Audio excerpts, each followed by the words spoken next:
En cette journée, j'aimerais vraiment déclarer sur ta vie et prier dans la grâce de Jésus et puis par l'autorité du nom de Jésus que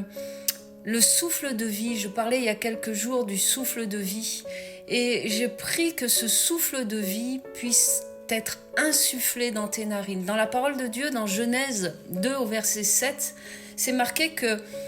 Dieu a pris l'homme et il l'a formé de la poussière et puis à un moment il a soufflé dans ses narines le souffle de vie pour qu'il devienne un être vivant. Et moi, ça m'interpelle dans le sens où je veux vraiment déclarer dans cette journée que Dieu lui-même vient en cette journée souffler dans tes narines ce souffle de vie. C'est-à-dire qu'à un moment, il prend ton être et le connecte à l'image d'un tuyau, si je peux prendre cette image, d'un tuyau directement relié à l'oxygène du ciel. Et je prie que tout ce qui a été finalement, qui est venu abîmer cette dimension d'être connecté avec ce tuyau à l'oxygène du cœur de Dieu, c'est-à-dire qu'à un moment, on peut avoir des tuyaux percés par les circonstances de la vie, par tout ce qui a pu être autour et qui a abîmé cette connexion. Et ce qui fait que le flux qui devrait couler, du coup, il ne coule pas dans son plein potentiel. Et je prie que le Saint-Esprit vienne colmater ce tuyau qui te connecte au cœur de Dieu, qui te connecte au souffle de vie en cette journée. Et puis que le souffle de vie puisse être insufflé dans tes poumons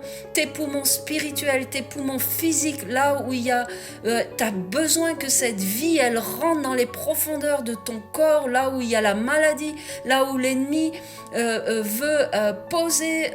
un diagnostic sur ta vie ou poser quelque chose qui n'est pas et qui ne parle pas de cette vie que Dieu va insuffler dans l'être tout entier. Je veux prophétiser aussi ce souffle de vie qui vient rejoindre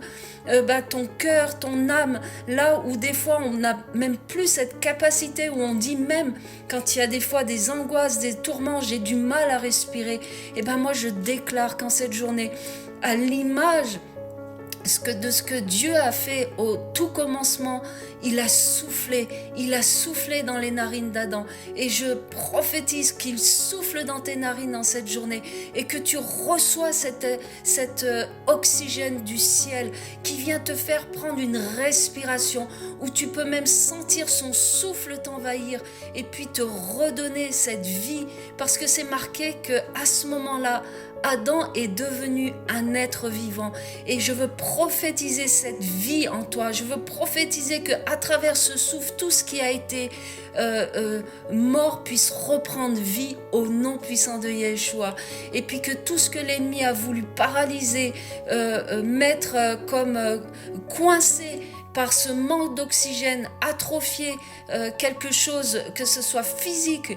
ou dans ton être spirituel, et que ça reprenne vie, et que ça prenne vie, et que ça prenne vie, afin que tu puisses parler la vie, que tu puisses déclarer la vie, déjà sur ta propre vie, et puis sur ce que Dieu va te montrer. Alors, reçois cet oxygène dans cette journée au nom puissant de Jésus, et que ton tuyau soit un tuyau dans son plein potentiel, avec aucune fuite, et que tout l'oxygène de vie que Dieu a prévu pour toi soit effectif en cette journée au nom de Jésus. Amen.